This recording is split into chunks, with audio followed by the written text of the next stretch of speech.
That is such a cool photo.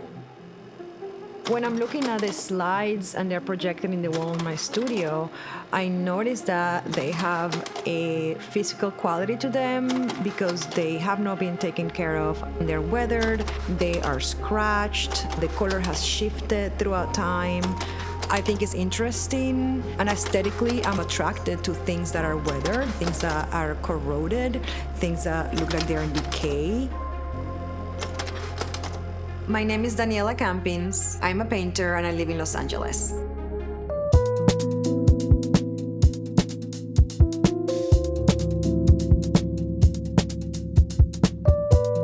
I grew up in Venezuela and I've been living in the United States since the 1990s. In Venezuela, the arts is not really a choice or something viable. And upon moving to LA, I realized that I can be part of a very diverse, large and vibrant arts culture. And that's what has keeping me living in LA for about a decade now.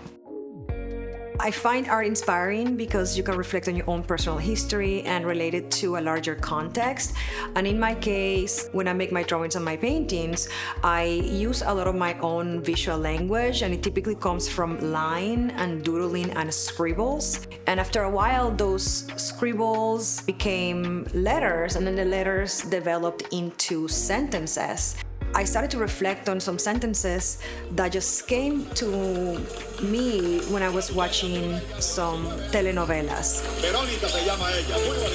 And I was very interested in the relationships of these characters, and I started to take some of the language of the conversations and put them into the paintings and changing the context as well as adding some symbols to it. When the sentences come together, it becomes sort of like a story, but they're gonna be in Spanish, right? Whenever there's words, because that's my native language. That's the language that I dream with, the language that I speak to my parents and my family members and close friends. But I do enjoy the connection that language has to the world around me. And living in MacArthur Park, Westlake area here in Los Angeles, I'm connected to my language every day through my neighbors, through the bodega where I go buy water and food at. So I think my native language in my paintings touches upon my own history and also the collective history of immigration and my country as well.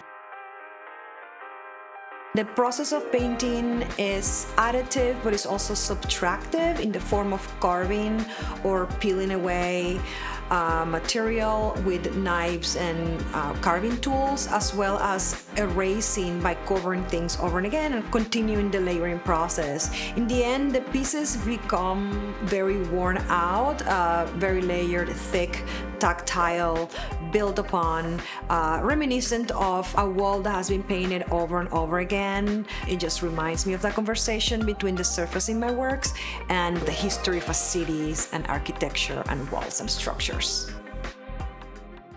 To me, painting is a form of introspection, self-reflection, challenging oneself, being engaged with materials, being hands-on, moving your body. Is very active.